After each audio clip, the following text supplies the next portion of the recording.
it's the mafia. Buffalo, it's the mafia. Buffalo, it's the mafia. It's the Buffalo Bills, ayy. It's the Buffalo Bills, ayy. Buffalo, it's the mafia. Joshallen, Frank Gore, John Brown, who's stopping us? Trey Edmonds, Ed Oliver, Jerry Hughes, who blocking us? I don't see nobody stopping us. Number one, no one on top of us. What they gonna do when Matt Milano coming with the blitz off the edge? Don't you throw it in the air, cause Trey White and Micah Hyde were intercept. Star a lot of Louis double team, now the team getting easy sacks. Jerry Hughes with the double moves, coming straight for the quarterback. Take him down. McDermott clapping on the sidelines, and the crowd going crazy. Mafia, it's all time. Joshallen, it's your time. It's the Mafia, yeah. Sunday, 1 Bills Drive. Mafia, where you at? Buffalo, it's the Mafia. Buffalo, it's the Mafia. Buffalo, it's the Mafia. Buffalo, it's the Mafia. Buffalo,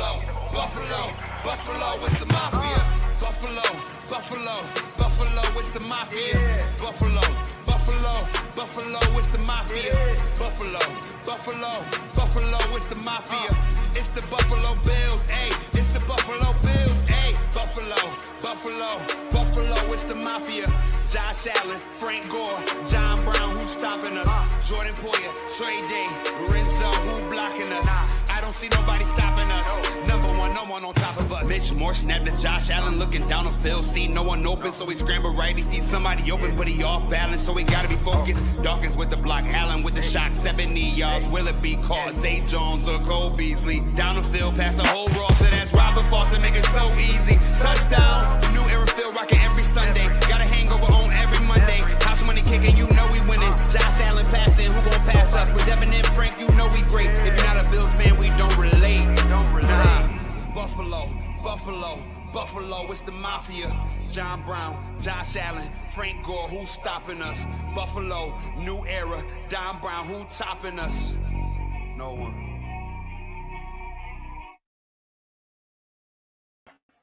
What up? It's your boy. I'm your host, Draper J, a.k.a. Brother Baldhead, a.k.a. The Mustache Menace, a.k.a. Mr. Brown Sipper. And I'm back with my guy, Iron Mike. We back with another episode of Monday Night Mafia. What's going on, Iron Mike? What's up with you? Not much, bro. Not much. Just living. Yeah. Hope you're getting through your day. Hope everyone is out there watching, getting through their day. No obstacles, no disruptions. Yes, sir. So, as the title states, this is the draft preview part 2. And my guy, Iron Mike, he got his draft prediction. We got those mapped out. We're going to go through each one of them. Now, for to give everybody a rundown on mine right quick, throw it up on the screen. Okay, the 30th pick, I had us picking Asante Samuel. And this is a disclaimer. This is not a mock draft. This is a prediction where I feel like we might draft these guys for certain reasons or certain guys are there or whatever. Okay, Asante Samuel Jr. All right, what I really liked about Asante, he's good in man. He's good in press.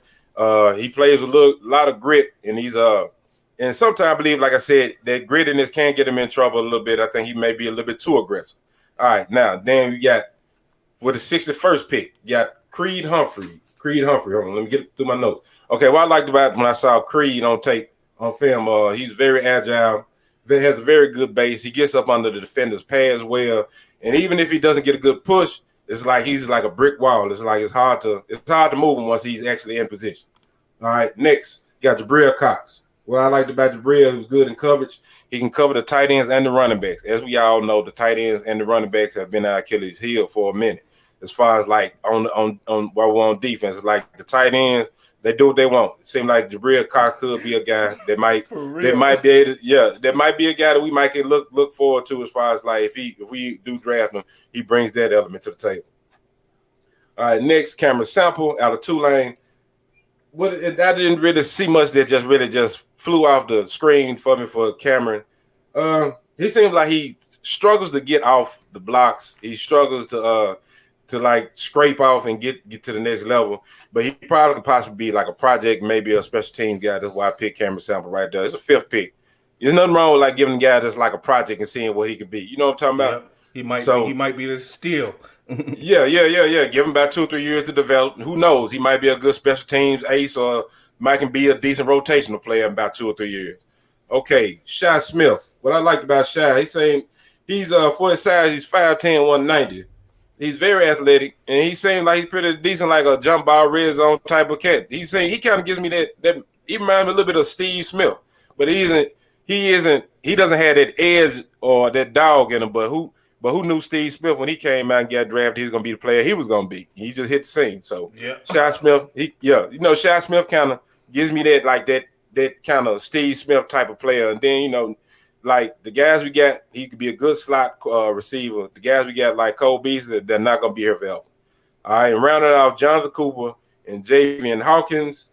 All right, with Jonathan Cooper, great with his hands, swim move, decent technique, great motor. Javian Hawkins, and the reason why I picked a running back, or why I thought we could pick a running back this late, and he can be an asset, probably could be on special teams. The kid seems like he's an all-purpose back. And then I don't think we need to really draft a running back that high. But now we get an ETN, Najee Harris fall to us. I believe we'll probably pull the trigger. But it's not too many running backs I think that will go after it with that 30th pick, or maybe even 61. At 61, if it's somebody out there, I say it's Demetric Felton or Kenneth Gainwell. Gainwell might be gone. Felton might still be there, but I keep seeing that. Like in those mocks, Felton still being there in the 7th. Why? Yeah. I mean, if Felton is there anywhere past the 3rd round, whenever we pick, we might need to go ahead and jump on him with both feet. Word. Yeah, I mean, because with those two guys right there, what I really liked about those two, with Felton and Gainwell, it's like they bring to the table what Isaiah McKenzie is. So if then that doesn't do number what? Create more competition. More competition. Iron, like they say, iron sharpens iron. So that makes Isaiah be like, you know what? I can't get comfortable. You got two young cats that, or either one of those guys come in, they might could take your spot because they can do the gadget play. And then they might have some return for that, anyways. Yeah. Yeah. Hey, but you know what? Once I really kind of peeped out and I looked like, okay, you can't. That production that he had a jump in production. Even though the last game of the season he had 3 touchdowns in one game. Yeah, but I you know what? We probably can. You probably can't replace that because he was like one of those one play away from breaking it every time. Yep, just like remember the Denver game? It's like he scored on about 2 of them, didn't it? Or was it? Yep. I think other might have been Motor. Yeah, they called him back. Yeah, Motor caught the last one. Yeah. And Josh was like, damn, how many times we gonna score? Yep. Caught it on tape saying that. Yep. All right, Michael. So, what you think about the prediction, the pick prediction I have?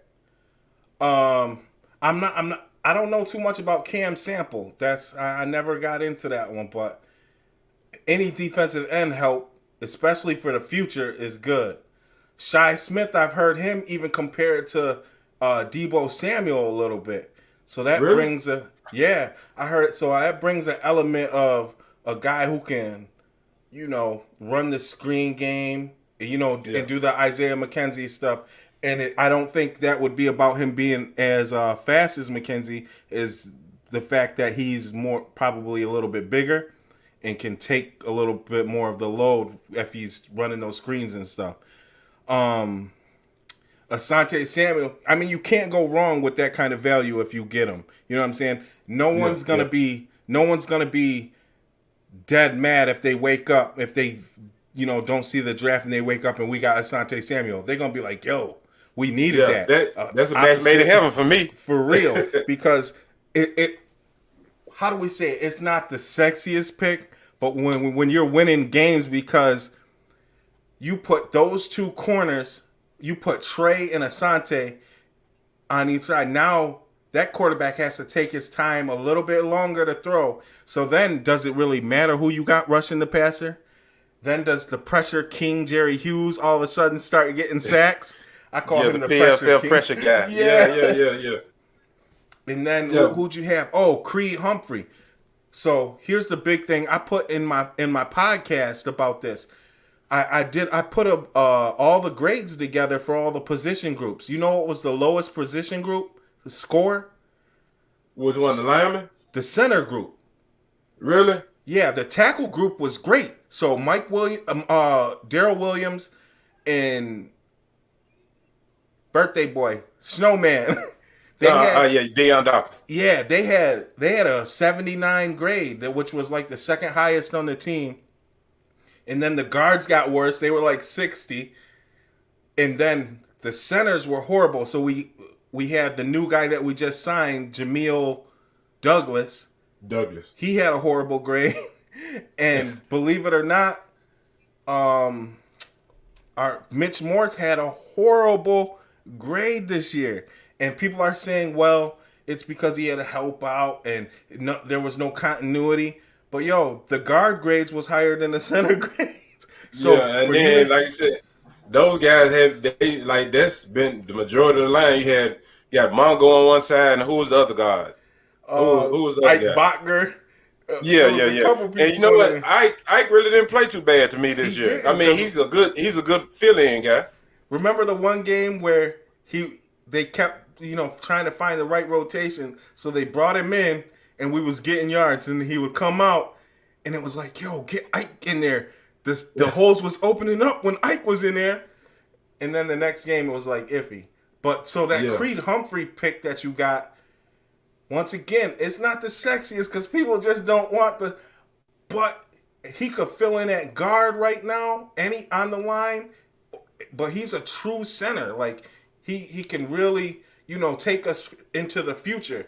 And I honestly think center is a sleeper pick for Brandon Beane this year to try to get, because we have, take for instance, Jalen Phillips, right? He's the consensus number one defensive end.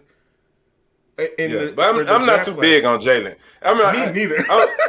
I'm not too big. To me, he gives me that Aaron Maben vibes, like one good year of production, and then it's like everybody's just salivating at the mouth because of the measurements, how fast he is, how tall he is. But I think, like I said, I lean more to Gregory Rousseau than him. Yeah. I think, to me, it just may be a hot take. I believe that Carlos Boogie Basham may be better than Jalen Phillips.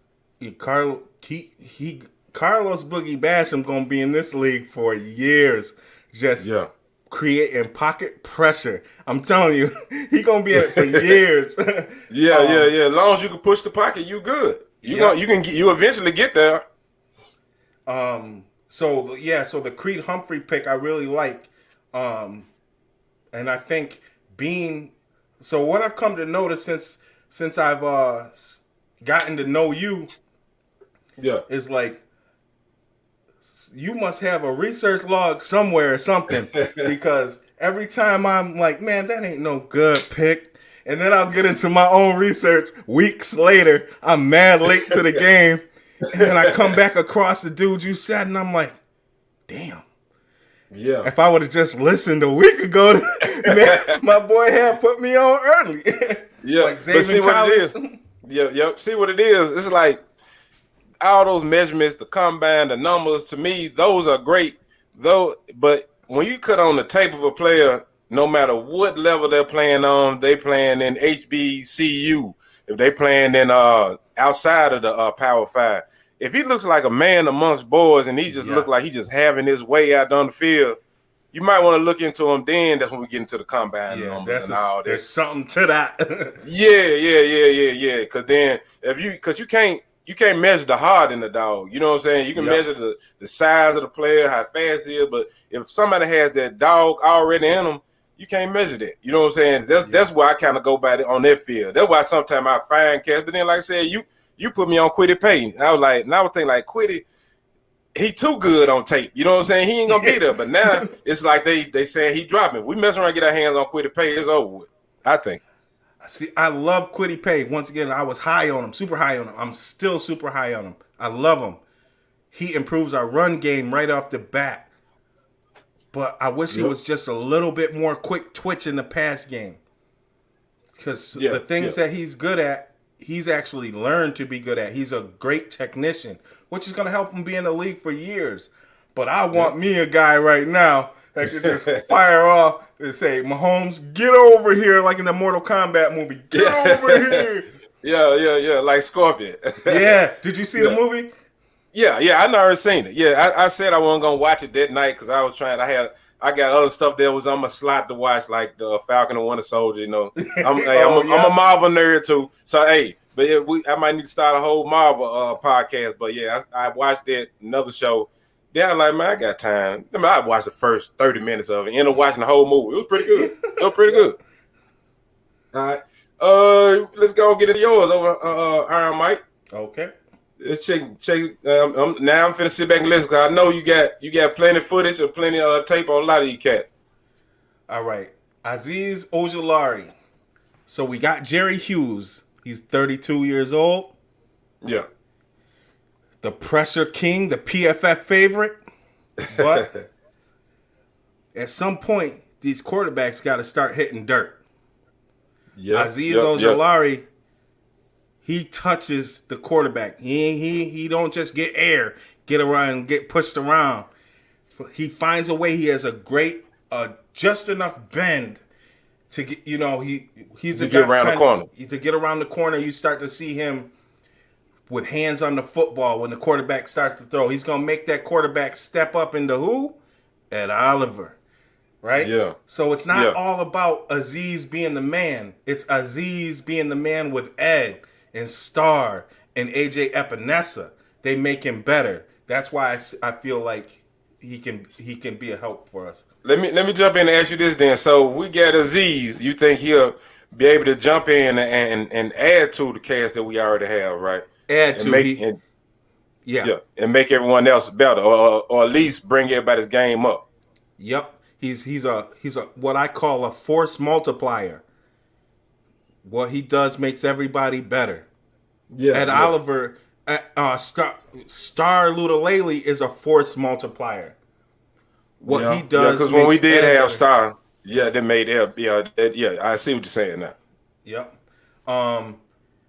With Star back, now you're gonna really see everybody's talking about how they want Epinesa to they said maybe he lost a little bit too much weight. No, he didn't. Yeah. Did you see him flying off the ball at the end of the year? He's fine. Yeah. He's fine. He's gonna be fine. Yeah. Next pick, the rapper Calvin Joseph. He got a mixtape out. Yeah, he do. Everybody got a mixtape out. I think I might need to put one out myself. So, when you watch, Kentucky's in the SEC, right? Yep. There's no reason for them to be competing with anybody. Who's their quarterback? Nobody knows. Yeah, nobody. Who's their running back? Nobody knows. They be in games because of their defense. They got a linebacker, Jamin Davis, right? Jamin Davis, yeah. He rose up boards because of his combine times. But like you said, combine times out of the way. Go back and look at the tape. There's two guys that are going to pop out. Calvin Joseph and Jamin Davis. Jamin Davis reminds me of the linebacker from Tampa Bay. Instant, you plug him in. Levante David. Nope, the other one. Devin White. Man. Devin White. Yeah. They do so much of the same thing. But Calvin Joseph, so here's where he gets a bad rap with me, right? Mm-hmm. He ran from the competition because of rumors. But really? Then again, oh yeah, he did. So people don't know he started out his career at LSU. Uh-huh. But he heard Stingley was coming. And that he wasn't going. He wasn't going to get no playing time to a freshman. And Stingley, and Stingley is a baller. When he comes out, I believe he's going to be the number one of the top corners. Number one. He's a baller. So here's where I said, you know what? I don't blame him. Because it's not bad to have to lose your position to that man. That man is good. So if had you have went to Kentucky and not been a baller, then I would have said, he wasn't good enough and he knew it. But he got recruited to LSU for a reason.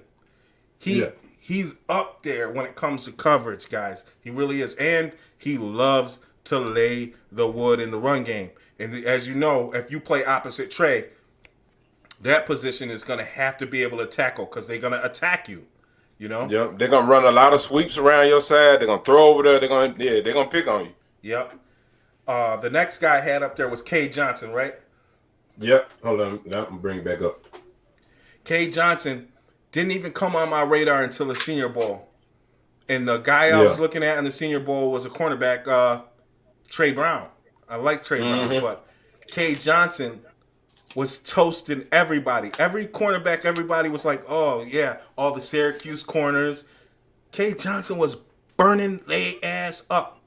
So I was like, who is this? Is this a fluke? Is this a... Man, the dude went to a small school, so why is he coming here dominating like this?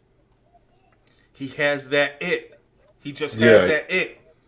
Uncoverable, inside or outside. He wasn't just burning in the slot, even though he'd probably be a slot guy. You know, maybe a Cole Beasley back up until Cole, you know. But calls it quits. Yeah. But he has, and you ever watched Antonio Brown and wondered, how does he get open? How does he's not the fastest. There's nothing in Antonio Brown's game where you like, this is going to be one of the greatest receivers of all time. Yeah. But it's that footwork. But exactly, he just has it. Just great route runner. And so he makes it, he's like a quarterback's best friend, even though he's small. Quarterback needs to see separation. He gives you that separation effect where the quarterback can trust, I can come here every single time, don't matter who's on him, right? So that's why I like Kay Johnson. It gives you want to do things that make Josh Allen happy, you know? And I figured third round was good enough to do that. We done addressed the defensive needs that I think were needs. And then here we got the Mack truck, David Moore, upper body, immaculate. Needs to pick his feet up a little bit more. He needs to set a little bit more, but if he gets those arms on you, he's going to throw you either which way, and he can climb to the second level. And that's what I like about that. I love the guards that can get into the second level. If you notice in the Senior Bowl game, I went to the Senior Bowl game looking at the O-line because I've been a fan of Deontay Brown out of Alabama. Yeah. And he was looking like trash. I'm telling you, when the quarterbacks were getting sacked, they were coming right down Deontay Brown's lane. I'm like, he is too big to be allowing that. And so they had David Moore in there, and all the runs were coming right up his side. I'm like, yo, who is this dude? Yeah. I mean, the Senior Bowl, you really can find like some guys, you be like, hold on, who is this cat right here? You know what I'm saying? Or if you maybe like just kind of remotely heard of somebody right before the Senior Bowl, then you get some on-field action. Mm-hmm. A 6'6", 330 guard, great upper body shelf. Divine Diablo, I put him here not because of somebody that I truly want. This is what we think Bean will take at this spot, right? So a good corner safety combo, got nice size. They interviewed him a couple times. If he's there wasn't too much better there that was defensively at this spot. I wanted to go and get somebody heavy here, but some of the drafts earlier I had been doing, Tyler Shelvin was falling and stuff, but not anymore.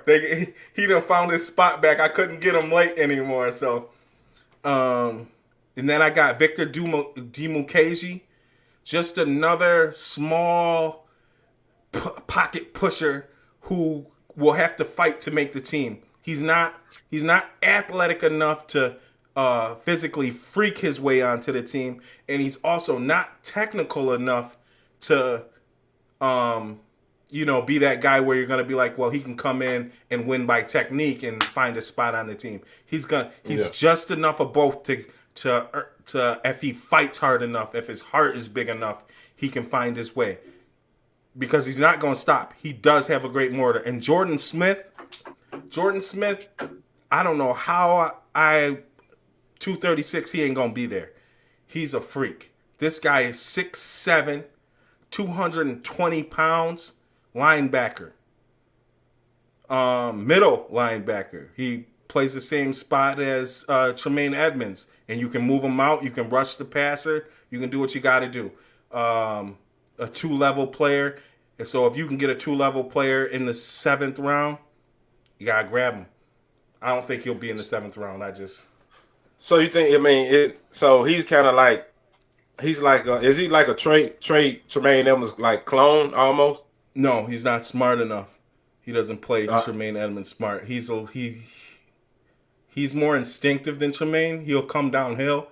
He's more like Matt Judon. Yeah, A missile. Yeah, so you can probably kind of put him out there to rush the quarterback. Yeah, maybe drop back in coverage. Yeah, not too much, but just enough. Straight back, straight forward. Yeah. Just drop back. Don't cover anybody in particular until you learn the game, because he does have the physical. He does have all the physical traits to cover anybody he wants to, but their physical traits don't matter much. When I was watching the podcast with Richard Sherman, Chris Collinsworth, and they were talking about Caleb Farley, and not just him, but they were talking about how speed, when somebody runs a 4.2 something, it gets a little bit overhyped. And they're saying, and Tre'Davious and Richard was like, well, they can come in with that speed, but if they don't have any technique, it doesn't matter how fast they run. They're going to still get left by about 4 yards.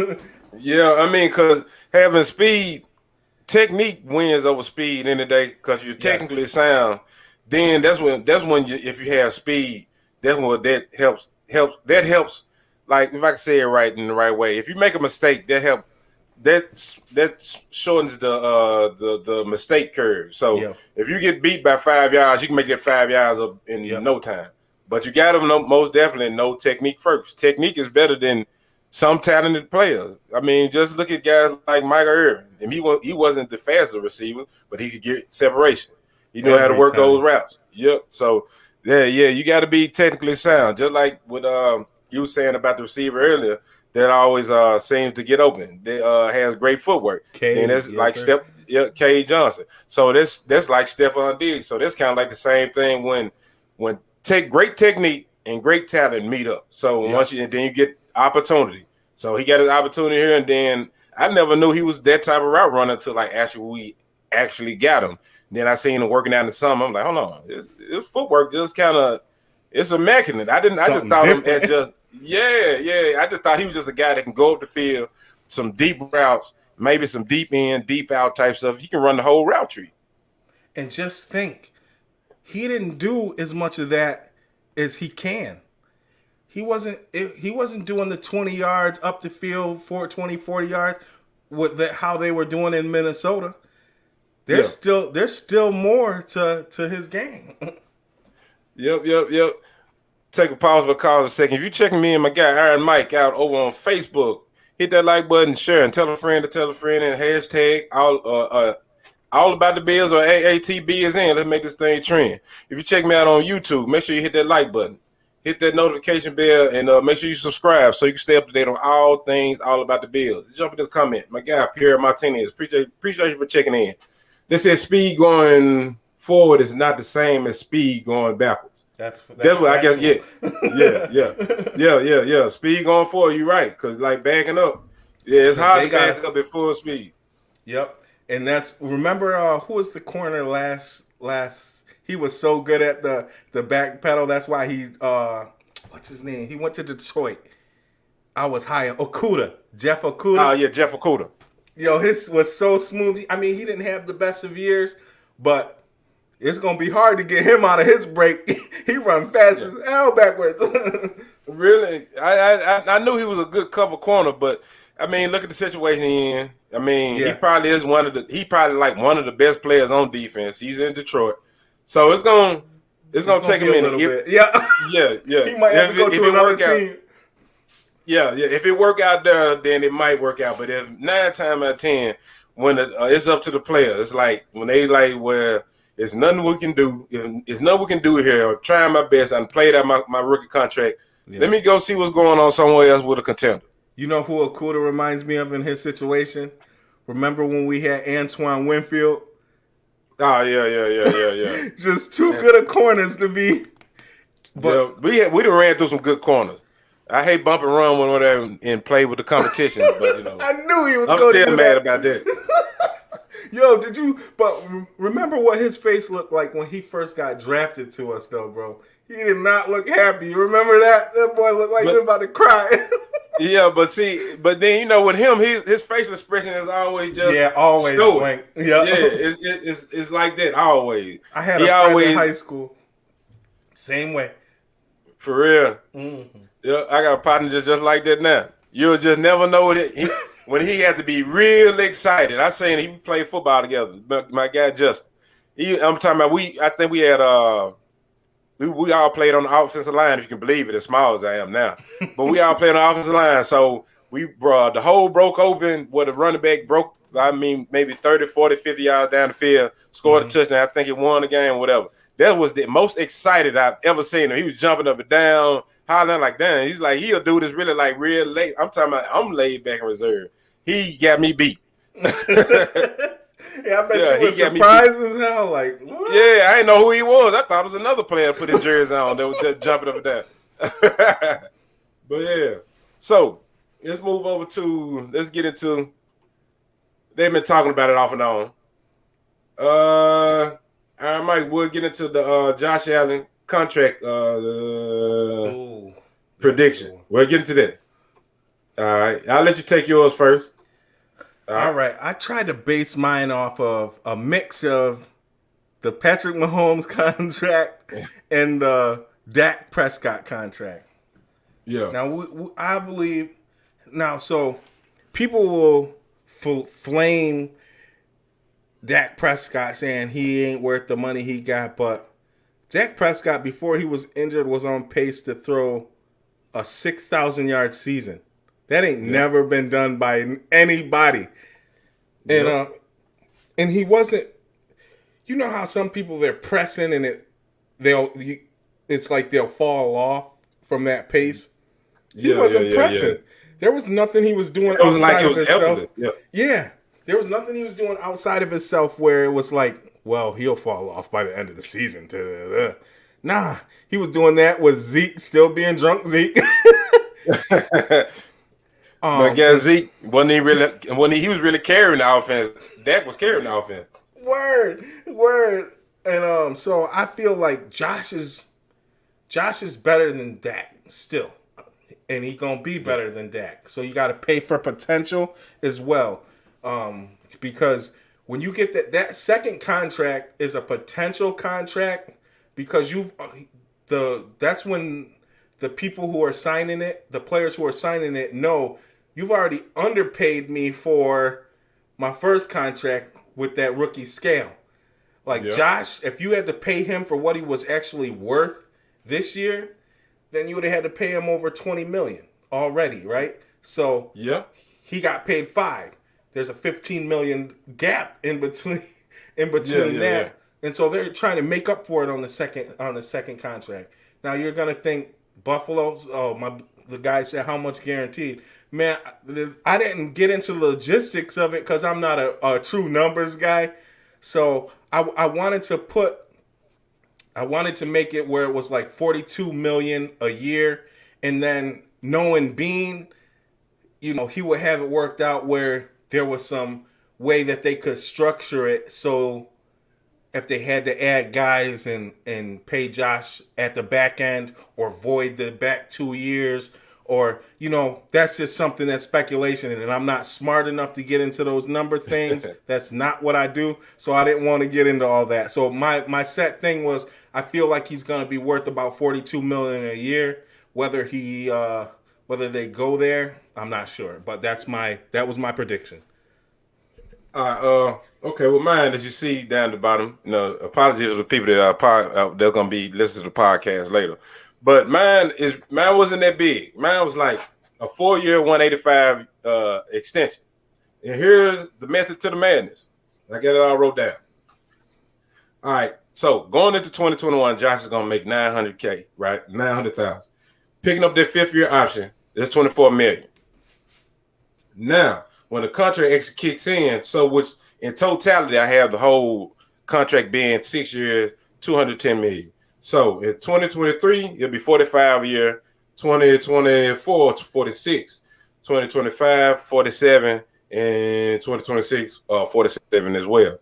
But I think with Bean, it's gonna structure in there to where they can at least come back to the table and take back what 15, 20 million, just in case if we have to sign some free agents or it's somebody that hits the market out there that makes this team ultimately better to get to what we're trying to get to. We all know what's the goal. What's it set? The goal that is set is championship or bust. Really, it's no getting to the playoffs. It's none of that. So that's how I would have his contract structured. If because even with the funny money with Pat Mahomes, they have a structure where we were just talking about it before the show, right, Mike? Where they can come back and take what 20 million of that 45. Mm-hmm. Yeah. They took 20 million. Yeah. So everybody sees that number like, man, he makes 45 million a year. Really, the base pay is probably like what you might think on that, maybe 30ish, probably. He's probably gonna be getting compensated for base pay, but the rest of that is probably like incentives or we could come back and get so much just jump out there in free agency. So I think that's why I think Brandon Beane, he's a smart dude. He pays attention to how things are drawn up and nobody know. We all know that KC doesn't have 400 and it's 500 and all. City don't got all that. No. Yeah. I'm talking about you had to have people coming out their pockets in the stand to help pay Pat Mahomes. So so it's a lot of funny money in there. That's why I think it might be like that, or it might be something like what you got, Mike. It might be 7 years, 294, but it'll be a lot of language. I think that'll be put in there as far as like how they can come back and get some of their money or whatever, get money from them, so we can, because you don't want to be that guy that's getting paid so much to where the team is strapped. Well, we can't do nothing. We have to end up letting go good players. Well, go ahead, Mike. So remember how I told you I had in my podcast I did a full rundown of the group scores and everything, right? Well, Josh had the highest score. Well, Stephon Diggs also had a 90, but they were the only two 90s on the whole team. The next highest was in the 70s. Like, that's crazy. Woo. So that's letting you know right there how much Josh carried, how much Josh masks this roster. And that's why I said, when I said on the podcast, like, could they run it back? No, you can't run it back as it was. Because if Josh slips even a little bit, those problems are gonna come to the forefront, right? So if he's a 90 score, and think about it, if he rises to from even 4 more points to a 94, we in the Super Bowl, y'all. Like, that's crazy. Just and to add what you're saying on there, Mike. Like with Josh, he once you cut on any one of the games last year, like especially down the stretch where we just beating the brakes off of everybody that faced up against us. He was, even though, like, true enough, adding Stephon Diggs helped this game go to that next level. Yeah. But that's what you want out of your quarterback. You want a quarterback that can lead your team. You don't want a quarterback that's winning out of the rest of the team being good. Just like the team. Yeah, because in 2019, that's what was the product of that. The defense was just damn good, and the only thing he had to do was just make sure you don't turn the ball over and make sure we just go. If we need that last second drive, it's in your hands. You can change out of the play and all that good stuff if you want, but just don't ruin the game. Now it's to the point to where, hey, just go out there and do your thing, Josh. You know what I'm saying? The defense isn't that good this year. What I'm speaking on is 2020. The defense wasn't top 5. Now, if we would have had a top 5 defense with Josh, now we talking about hoisting the Lombardi. Yes, because pressure was what we needed. The corners didn't fall off too much. If you go back and watch those games, right, we weren't getting passed all over. It was even like I started to wonder, man, how are we covering these guys and they ain't never touching these quarterbacks? Yeah. I don't even remember a quarterback hitting the ground. Who hit the ground? Yeah, I think we had like that one game. Well, we had a few games where we had to generate pressure from other means, like when Oh AJ yeah, Klein got off that yeah. one game. Oh Then you might have a game where Jerry Hughes might wake up and get 2 yeah. sacks with this game. Then 2 or 3 weeks later, he might be quiet. Then you might have Mario Addison might come out there and get a clutch sack in the game. It was like that. But I'm with you. I think like when you say that the coverage was the way it was like we weren't getting beat deep.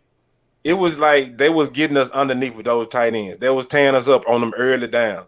Like the first and second downs on first and 10, second and 8, second and 7, they were hitting them tight ends, and then they were picking up the rest of the yardage. But I'm with you. I mean, we just didn't get beat over the top. It's just that pressure. If we can get some pass pressure, if we can get one dude out of this draft, maybe like this last wave of free agency leading into OTAs, which I don't know, maybe everybody might opt out, but if we can get one dude, I think we'll be all right. Just somebody who can get to the quarterback. I'm with you, man. We don't need nobody that's applying pressure. We need somebody that's going to get their quarterback jersey dirty. What's that guy's comment? He said, oh, because the ETN rumors. I'll let you take this one first, Mike. Okay. So I was high on ETN. That's why I let you have it. my pro comp for him is Alvin Kamara. They're underrated tackle breakers. ETN had the highest rating of breaking tackles in the history of college football. Missed tackles in the history. Like, so when people are like, well, he's too small, he ain't gonna be like Najee. No, he ain't Najee, but yes, he helps out Josh Allen. He definitely would elevate Josh Allen. The question is the capital that you're spending on the running back, because running backs get injured. A running back his size, do you worry about that? How long could he elevate? How long could he help Josh Allen? What does he have to learn about the pro game? Can he pass protect? All of these things may be too much at 30. And so I think those ETN rumors were a smoke screen because maybe Bean felt like he gave away too much at his presser, that he was gonna go defense. Maybe trade back if the guys in there. Yeah. And so Bean was like, you know what? I got to put my guys out and say, he whispered it, and then they ran with it so he can still do what he needs to do. Because if you remember, at the beginning, it was all ETN too. And now that we're a day in, it's back to ETN. So, I mean, either way, you can't. It ain't no reading Bean like that. Bean is Bean. He's a poker player. So, we'll see. That's all I can say. I got my hopes. If he's on there, if he's there, I'm gonna wake up happy. That's all I can say. Yeah, you think. But then now with the ETN thing, if he's there, I think we probably. I don't know. I won't say this. There'll be a lot that we'll grab him. I think with ETN, it's like what you were saying, alluded to earlier. It's like, do you want to spend that type of capital on the running back? I mean, because we already got Devin Singletary. We already got Zach Moss. Then we just brought in Matt Breida. And like I was saying, I think I said on somebody's pod, somebody's show the other day, I think it was my guy King on the Buffalo Blueprint. I was like, maybe Breida might be that guy that's like an insurance policy just in case we can't find like a home, or we don't really feel we're not just too big on ETN or Najee, in-house. You know what I'm saying? I know us as fans, we all big on them. So it's either you got their side, either you're a Najee fan or you're an ETN fan. So maybe, I don't know if we'll go that far as like spending that capital. I think it's like a choice few defensive player, like Brandon Bean said, is if they're not there, I think he will trade back, because it's gonna be somebody that's gonna probably want to get in there to grab ETN, get Najee. I'm not ready to just give up on Moda and Mouse, then Breida. Me neither. Yeah, I mean, then that'll would be a little more ready if they hadn't brought in Breida. Yeah. If had they not brought in Breida, then I'd be like, okay. Then if ETN go ahead, jump on the best player available. But I think if if it's not like a quitted pay or somebody that falls, somebody of that's just an elite talent. The top 15 talent. Yeah. If it's somebody, or say if they fall to maybe 20, 25, then I say let's move up and grab one of those rather than even if a Etienne or Harris fall to us. But those guys would make us better, but it's all about how will we use them. We don't need them. We really don't need guys that's here like we had Mo and Mouse last year. It's like it was certain games where both of them had like maybe 7 touches apiece. Like, I don't know. Did we not believe in the line? I'm still asking that question. Yeah. Did we not believe in the line that was in place? Or we didn't believe in the running backs? Or is it Dable? So the last final shoe, I done checked off each one. Okay, it's not the line. We got the whole line back. So we got continuity. We're going to put that in quotation. So now when this draft hit, if Etienne or Najee Harris is on the board and we grab one of those guys, then that means we didn't believe in Mouse and Motor, or they weren't seeing the field well. You know what I'm saying? Mm-hmm. So then if we don't grab a running back period anywhere through the draft, then it was Dable misusing. Let me jump in this comment. My guy Pierre says, how realistic is Kamara comp? I would think he would be higher on the board if it were true. Yeah, I'll start with this, Mike. Okay. I wouldn't say that, because each year boards are different, and then it's like some teams are real need based, I guess, on their boards, and some teams have the luxury of like where we're at, like in the 30, 31, 32, the high 20s, to where it's just best player available. Hopefully that best player is a damn good defensive player that has that dog mentality in them. You know what I'm saying? But if every year is something different, and then the value of a running back has been up and down for years. Some, like, I think they went down the years before. I think I can't think of the running back. He played for San Diego, then he went over to play for Denver.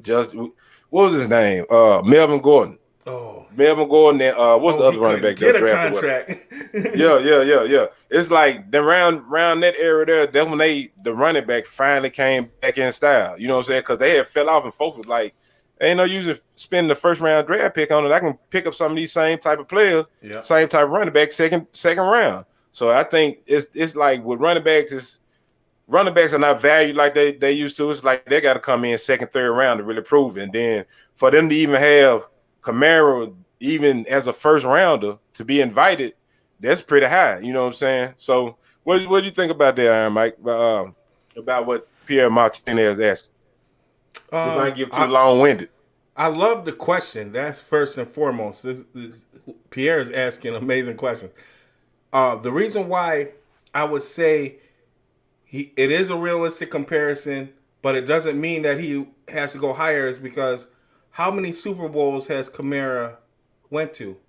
How much did he elevate Drew Brees?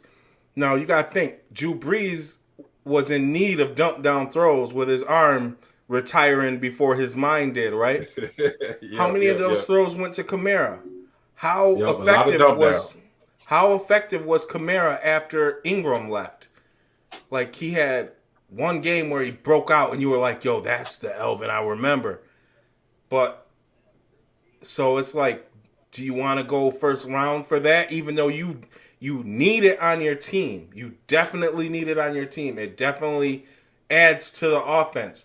But if you're not in the direct need of it, and maybe we are, then it affects where you position him on the board, right? And you got to remember, Kamara did almost the same stuff he's doing now in college. He wasn't a high draft pick.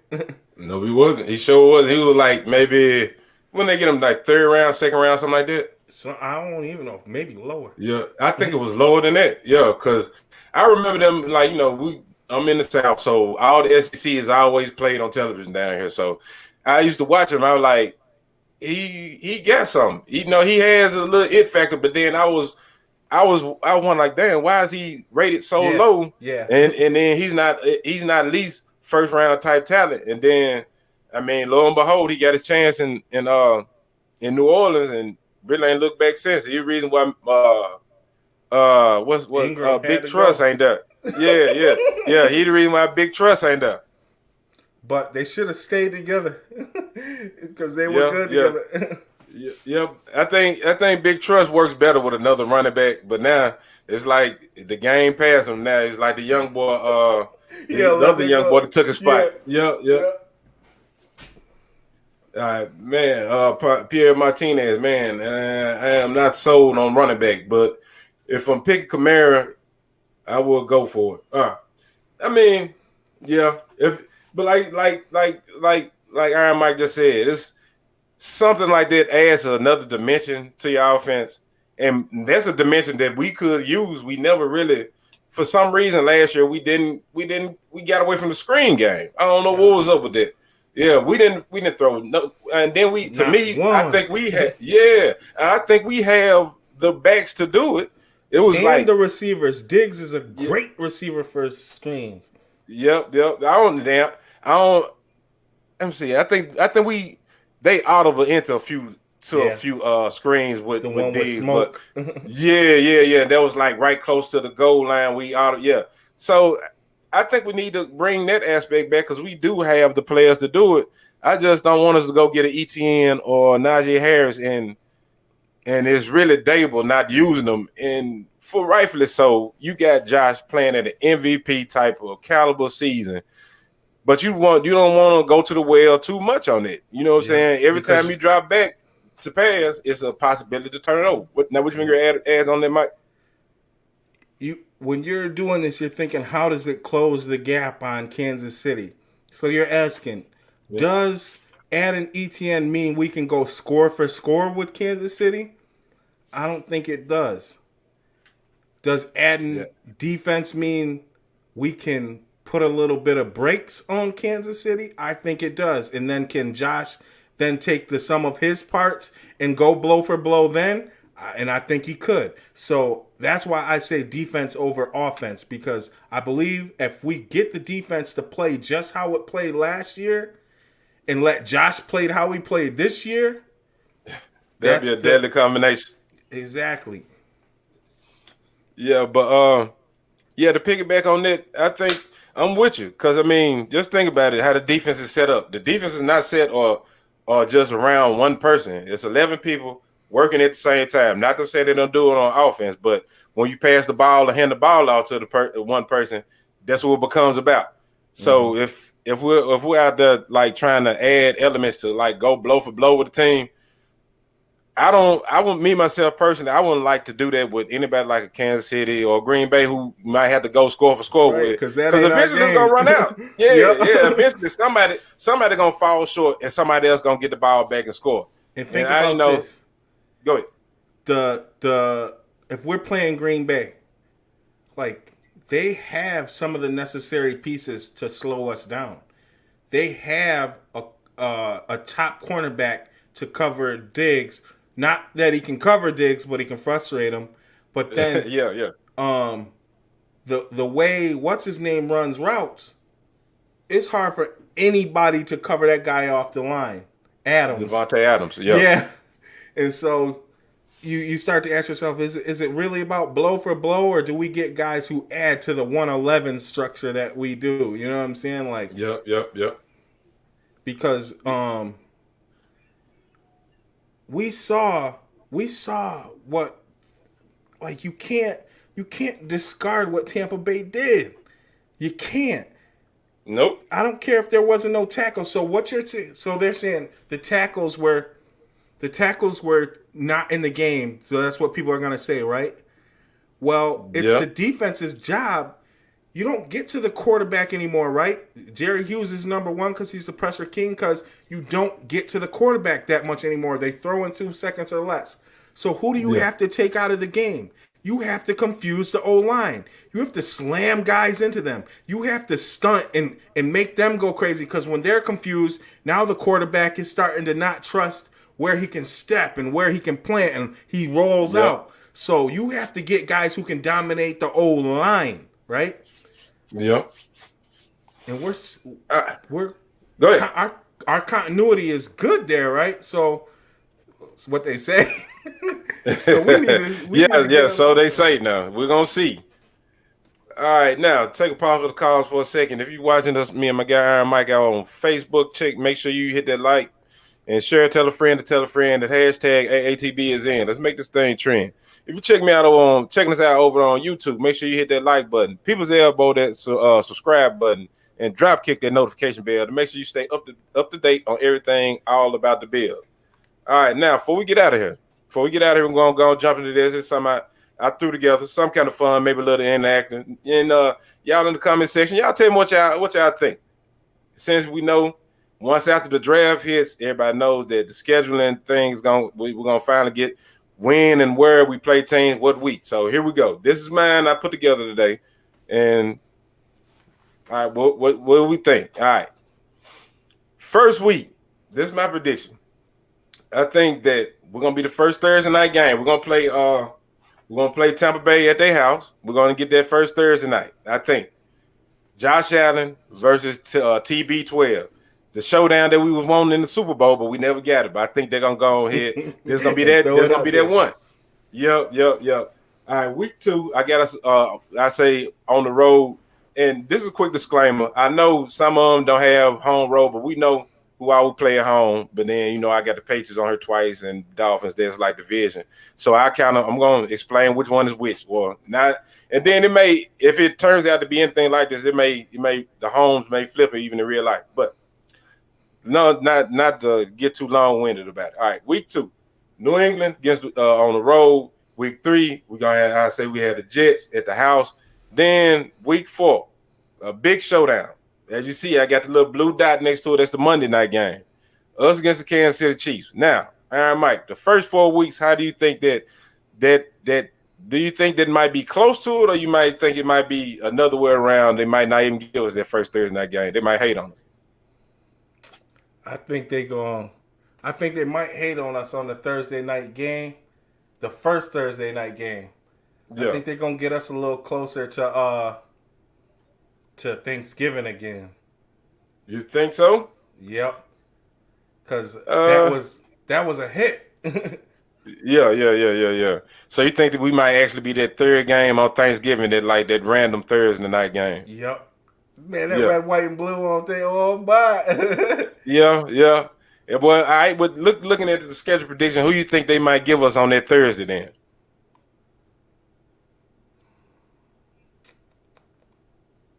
It's gotta on that be Thanksgiving Thursday. The Chiefs don't normally play on Thursday, though, do they? Yeah. They try to keep them on. Well, they got Pat Mahomes, so I think they might put them in there. Yeah. They're gonna be on TV a lot. Yo, that would be an amazing one right there. Yeah, the Jets could sneak in there. I see you, but that's not sexy enough right now. Get the schedule early, man. I'm just reading the comments. Sorry, go ahead, Mike. Yeah, I see a Bills Kansas City.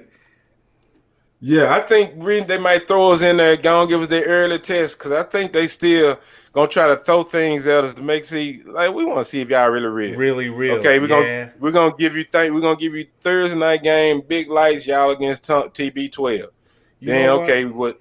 That makes sense. Yeah. Then we're gonna come back next week against New England on the road. Then got the Jets. Give you a little something. Give you some divisional fights in there. Every division game. Fight. Yep. Division games are not given. That first 4 weeks you got is hard as hell.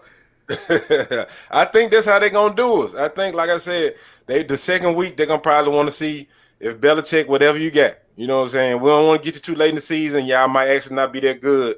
We're gonna get you to the top of the season at the beginning of the year. Let's see if we're gonna pitch you against these Bills. See if you really done fixed everything, or is it over with? I think that's what they really gonna. We're gonna schedule like this. See if it's over with. All right, now let me go ahead and run on through these next few weeks. All right, week 5, I say we're gonna probably get a bye right there. Week 6, I think we'll be at the house. We'll be at the house against Carolina. Week 7 on the road against the Saints. Week 8 at home against the Steelers. Now, I got the Steelers right there. The Sunday night game. For some reason, they always put us on Sunday night with the Steelers. There's always some type of prime time deal, so I think that's what we're going to be at. We All right, gonna now bust their ass on Sunday night. I think we own Pittsburgh, but I'm not gonna get too far ahead of myself. My brother is still a fan, so I get to call him up and talk a little noise. So week 9, week 10, week 9 got us on the road. Week 10 got us on the road as well. Both of those against the Miami Dolphins and Tennessee Titans. I picked the Titans game. That's another Sunday night game. I think that might be where they might want to see what Tennessee has at that point. Mm-hmm. It'd be 10 weeks in. Are you really that good, or you didn't revert it back? And I think there still be a playoff type team, but I don't know about winning the division. But who knows? Each year to year is different. Just like they say, we got the 9th easiest schedule out of anybody this year. Man, I don't really believe that. I don't believe it because it's. I mean, with like teams like, you just look at it, like you got Atlanta, Houston, you got the Jags. No telling how these teams turn around might be. Every mind might come in. A good quarterback. Yep. That's always gonna be hard. Yep. Then, like I say, the teams that you think might not be good, them be the ones that be in playoff contention deep into the season. Only thing they just needed was a new coach or a new quarterback or hell, a new running back. Who knows? Watch out for the Jets and Miami this year. I'm telling you, like, they rostered. We were C.J. Mosley away from losing to the Jets last year. Was in the beginning of 19. Yep. Yeah. As soon as he got hurt, it was like they just turned the whole game around. Yep. That's like when we start, because we were down many times they had the ball, we was on the down 13 to 6. Yeah, and we got 13 to 3. Man, then it turned around. Josh hit smoke for the game winner. Yep. But so go ahead. In the Patriots, we smoked them in the second game, but the first game was close. And now they got weapons for noodle arm. That's my guy though, so I ain't gonna pick on him too much because I love him. But now they got tight ends for him to throw to, so it's gonna be 12 personnel. So no matter what, the game's gonna be slower than what we want it to be because they can be running. Remember, they got Najee Harris's brother as a running back. You know that's a hard freaking. That guy runs hard. Yeah. I thought it was like once that 17 game was added, that was like added to the end of the season. I know they normally try to do divisional games at the end of the year. I think they might have switched it up. Well, are we still playing, or is the that Washington game is set? Yeah, that's set. That's the last game, right? Yeah. Cause I know they try to normally and good comment on that, Pierre. Appreciate you for checking in. Appreciate the comments, my guy. Hey, come check us out. Check me out. My guy Iron Mike. Check him out over there at King Me Sports. He has his own page. Check me out over here, All About the Bills. Hey, if my guy Iron Mike, he might be on with me every week. You know what I'm saying? Who knows? You know what I'm saying? I try to keep him in rotation. Yeah. Keep me in rotation. Yeah. I appreciate I try to keep him in rotation. Yeah. So check us out every week, man. Or just check in every Monday Night Mafia. We try to do this every week.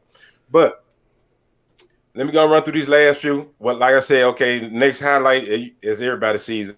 Okay, we got the Indianapolis Colts, another game where I think there might be a Monday night game.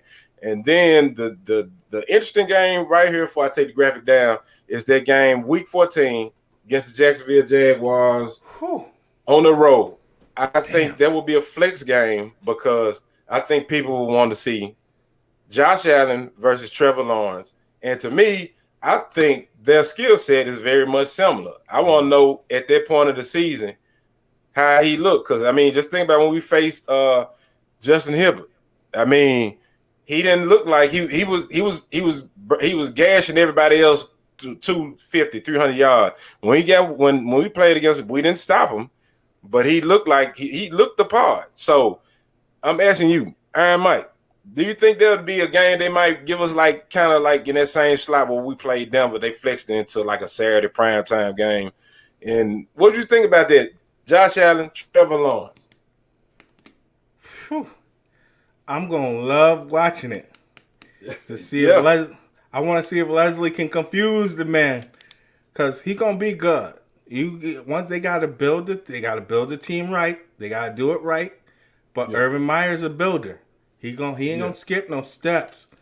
And he was never the rah-rahs coach as far as, you know how some college coaches, they're all about, you know, teaching the young kids and da-da-da-da-da.